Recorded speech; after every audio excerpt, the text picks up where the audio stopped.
Hello and welcome to Time Heist, Series 8, Episode 5, the discussion, where we're going to talk about Time Heist, believe it or not.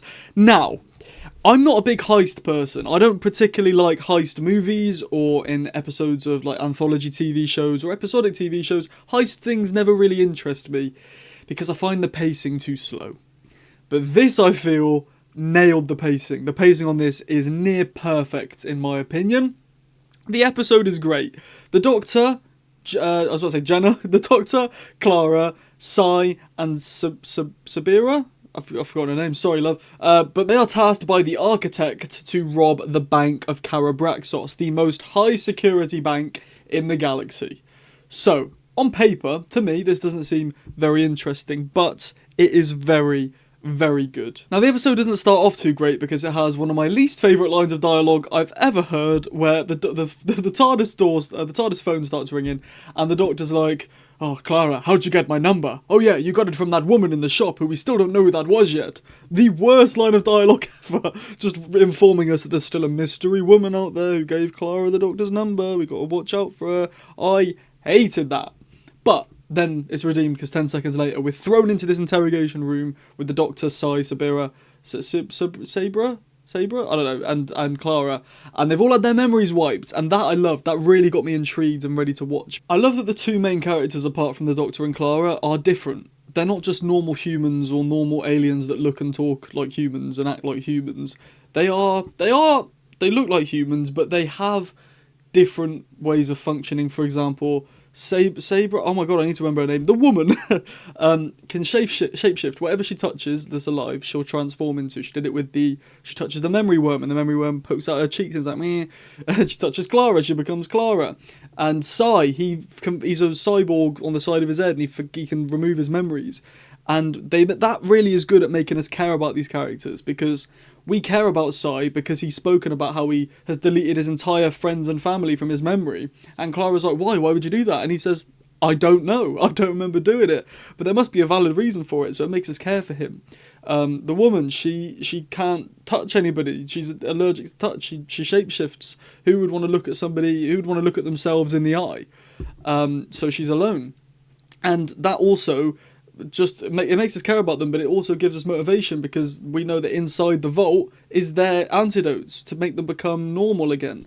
And it's fun to travel with these people who aren't just your stereotypical characters who are just there to fill out the fact there needs to be characters there, like in the Chibnall era. No, always find a dig at the Chibnall era, me, but yeah, it was original. It felt nice, and you know, it was nice sharing an episode with two people who are practically disabled compared to us. Like, They are at a massive disadvantage, but they also use their advantages to benefit the story. So Sai, he's not just there like, woe is me, I've forgotten my friends and family. He uses his ability to delete memories and store stuff in the side of his head when they need to store information about the heist. And the woman, she can't touch anybody, and it's like, oh, she's sad because she'll always be alone, but she also uses that power to become one of the guards to save the Doctor and Clara. So their disabilities are being used to help move on the plot and to save the day, which is really clever and really good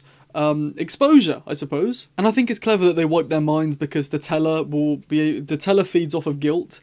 And obviously if they've just wiped their minds, they have nothing to be guilty about. Well, they have less to be guilty about.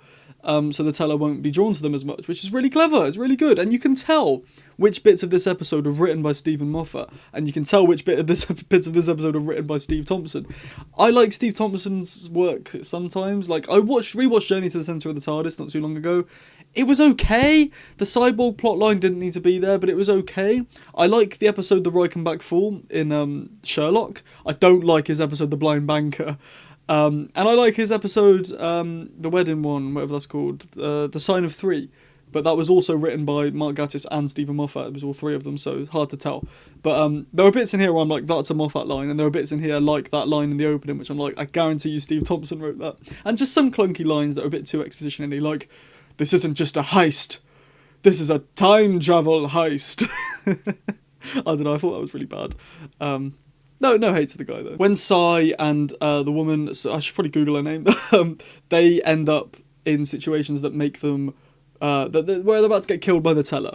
The whole thing is they don't want to become like the people who get got by the teller. Because when you get got by the teller, your head goes on an indent, you have no memory left, your brains turn to soup. And they don't want that. They make it very clear, we do not want to become like those guys. So the Doctor has potions, which are like kill yourself potions, basically. And whenever, spoilers, I forgot to give a spoiler warning, sorry, spoilers if you haven't seen the episode. Sai and Sabira, I've forgotten their names, sorry. They both come into a situation where they're up front with the teller, and the teller's about to turn their brain to soup. And instead of that, they take the kill yourself potion. Now, I do not like the fact that the kill yourself potion is a teleport.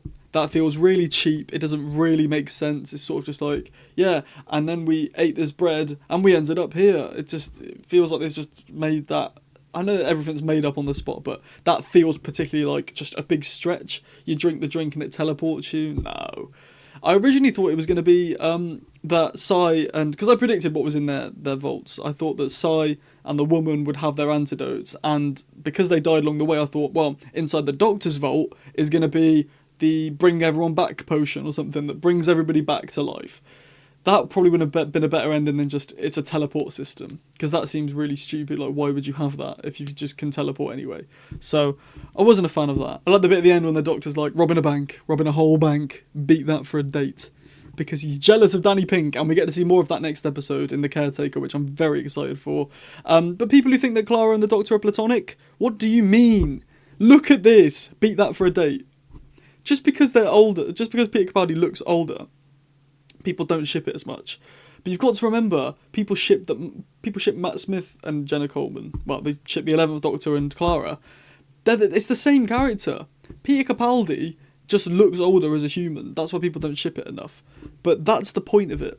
They love each other, and he's getting jealous of Danny Pink, and I cannot wait to see more of that next week in The Caretaker. I'm very, very, very excited. Speaking of The Caretaker, well, speaking of the Next Time trailer, why do they keep playing I Am the Doctor? You know, the song by the Matt Smith song. They keep playing that. And maybe at this point it wasn't established to be Matt Smith's theme, but it is now. So it's weird hearing it back and just being like, this is meant to be a new era for Peter Capaldi, which it is fully, to be honest. The show feels completely different, but why are we getting the Matt Smith song in the Next Time trailers? It just feels a bit, But no, I like it. I like this episode. It's a good episode. As a kid, I hated it. I found it really boring and I wasn't interested or invested in any of the characters. As a kid, I really just liked the lore episodes. I loved the finales and the openers, and that was pretty much it. So, yeah. This episode's really, really good. It's on par with the Robin Hood one, Robot of Sherwood, but it's not as fun as that, but it's still the same quality episode. So I would say I rank Time Heist either a 4.2. A 4.2 is my fixed rating out of 5. But if I'm to be on a good day, 4.3 out of 5. That's what I'd rank Time Heist. Let me know in the comments, have you seen Time Heist? Have you rewatched it or anything like that? Leave it in the comments. What do you think of Time Heist? If you want to help me out, you can leave a like, subscribe with the notification bell on. I post every single day, hopefully, still at this point. I'm filming this way in advance. You can leave a comment. There's a button near the comments that says hype. That would help me out big time, pushes my video out to loads of people. Or if you want to help me in a monetary way, you can become a member only videos, access to all of that stuff. It's all great. Or if you just want to donate, you can leave a super thanks and I'll give you a shout out in the next video. You get that if you're a member too. For now, I've been Sam. I'll join you next time for The Caretaker. I stumbled on the last word. The batteries are definitely going in this thing. Ta-ra.